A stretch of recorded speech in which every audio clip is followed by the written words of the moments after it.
اعوذ باللہ من الشیطان الرجیم، بسم اللہ الرحمن الرحیم۔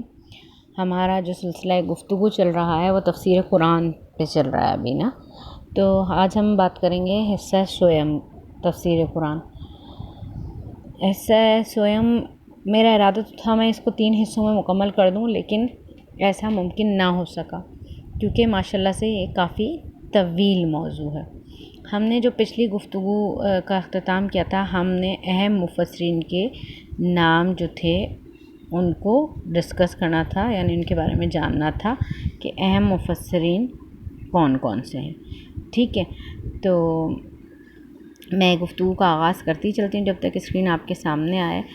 اہم مفسرین میں جب ہم اہم مفسرین کا ذکر کرتے ہیں تو سب سے پہلے قرون اعلیٰ، مطلب قرون اعلیٰ وہ ٹائم، وہ دور جو پہلا تھا، اس وقت کے مفسرین کا نام لینا لازم ہے۔ وہ کون ہیں؟ اول یعنی صحابہ و تابعین کا ذکر ضروری ہوتا ہے، لہٰذا سب سے پہلے صحابہ کرام رضی اللہ عنہم میں سے اہم مفسرین کے نام آتے ہیں۔ ان میں سے بھی پہلے عبداللہ بن عباس جو مفسر اول کے نام سے جانے جاتے ہیں۔ عبداللہ بن عباس کے نام سے جو تفسیر فی زمانہ منظر عام پر آئی ہے، تنویر المقباس فی تفسیر ابن عباس، حتیٰ کہ اس کا اردو ترجمہ بھی شائع ہو گیا، لیکن ابن عباس رضی اللہ عنہ کی طرف سے اس کی نسبت درست نہیں مانی گئی، کیونکہ یہ کتاب محمد بن مروان السعدی عن محمد ابن الصائب الکلبی عن ابی الصالح عن ابن عباس کی سند سے مروی ہے، اور اس سلسلہ سند کو محدثین نے سلسلہ کذاب قرار دیا ہے۔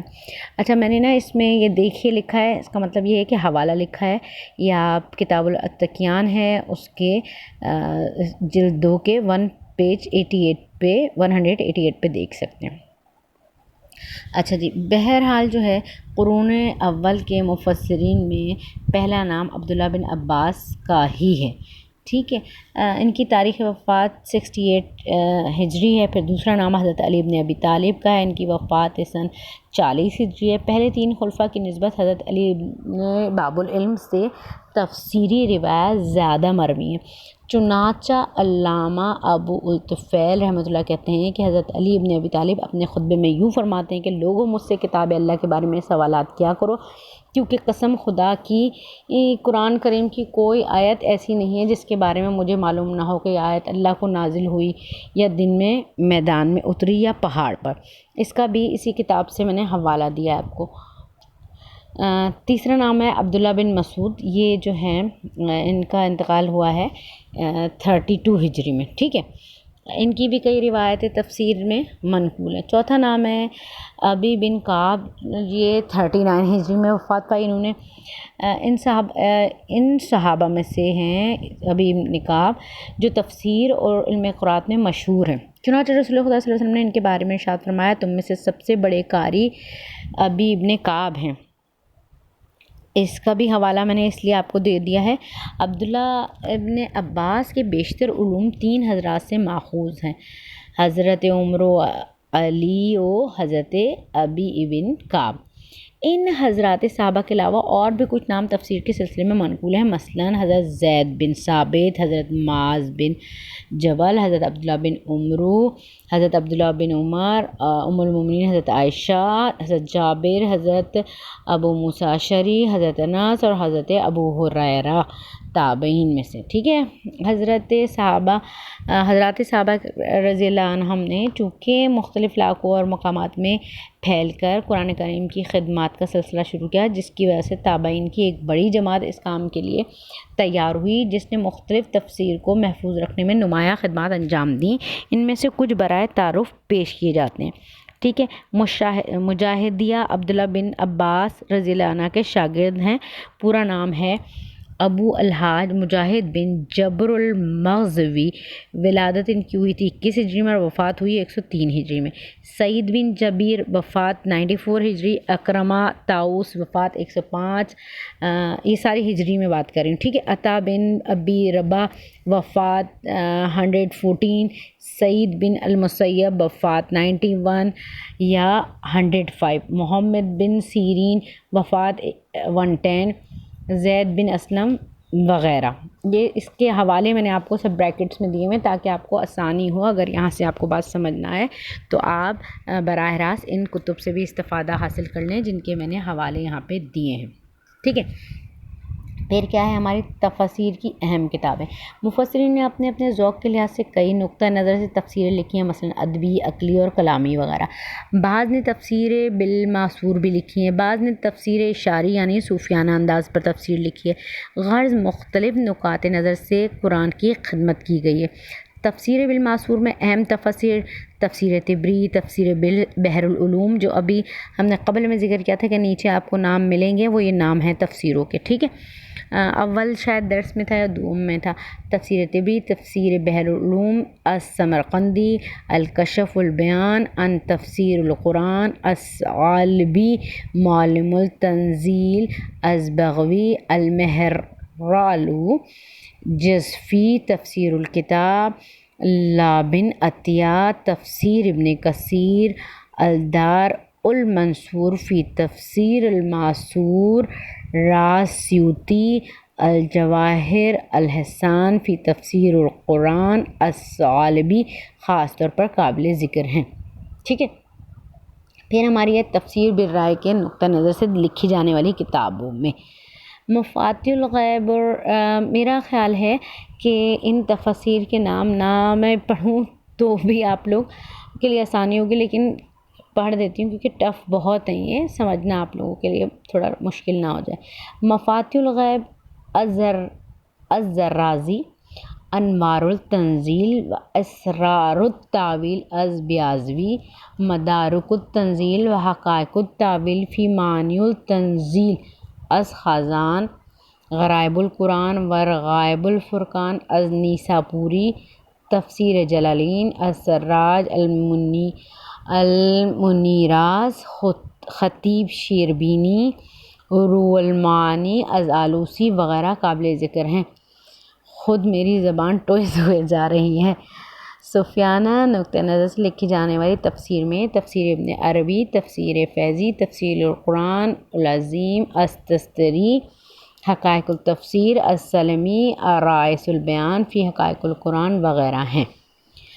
ٹھیک ہے. پھر فقہی نقطہ نظر سے لکھی جانے والی کتابوں میں احکام القرآن اسکیاراسی، احکام القرآن از ابن عربی، الجامع الاحکام القرآن از قرطبی، کنز العرفان فی فقہ القرآن، احکام القرآن للجصاص، احکام القرآن للتھانوی، اور اردو میں ایک مختصر سی کتاب مولانا عبد المالک صاحب کاندھلوی کی فقہ القرآن کے نام سے آئی ہے. ٹھیک ہے.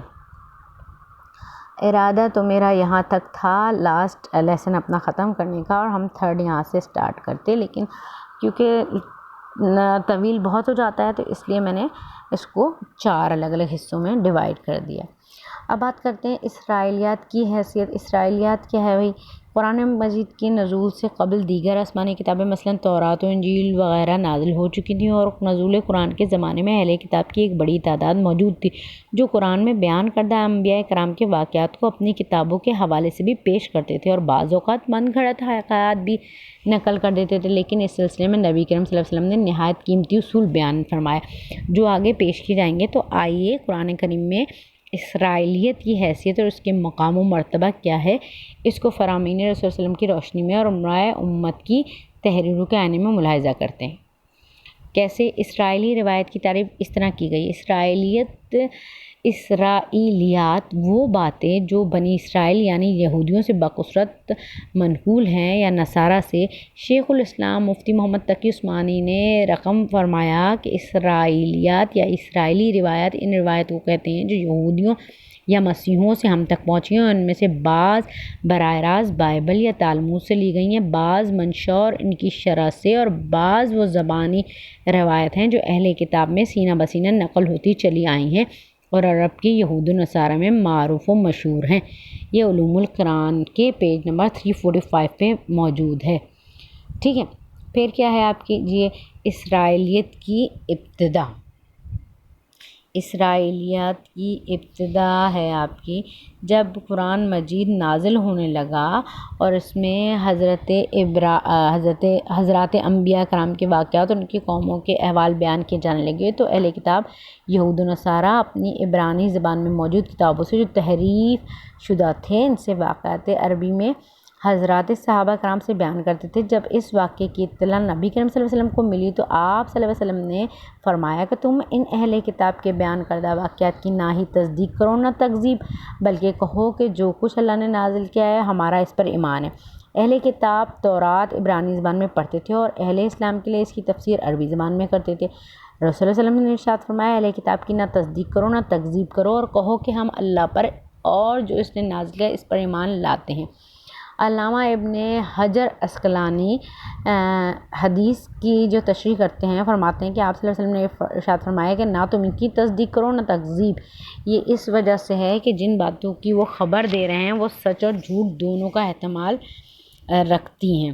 اگر فی الواقعہ وہ سچ ہیں اور تم ان کو یہ تکذیب کر دو یا اگر وہ جھوٹ ہوں مطلب غلط کہہ رہے ہوں اور تم ان کی تصدیق کر دو تو دونوں اعتبار سے حرج اور تنگی میں پڑ جاؤ گے، یا مطلب اس کا اندیشہ ہے اس لیے کہ اس کی بیان کردہ باتوں کو سن کر نہ تصدیق کی جائے نہ تکذیب تاکہ فتنے میں نہ پڑ جاؤ۔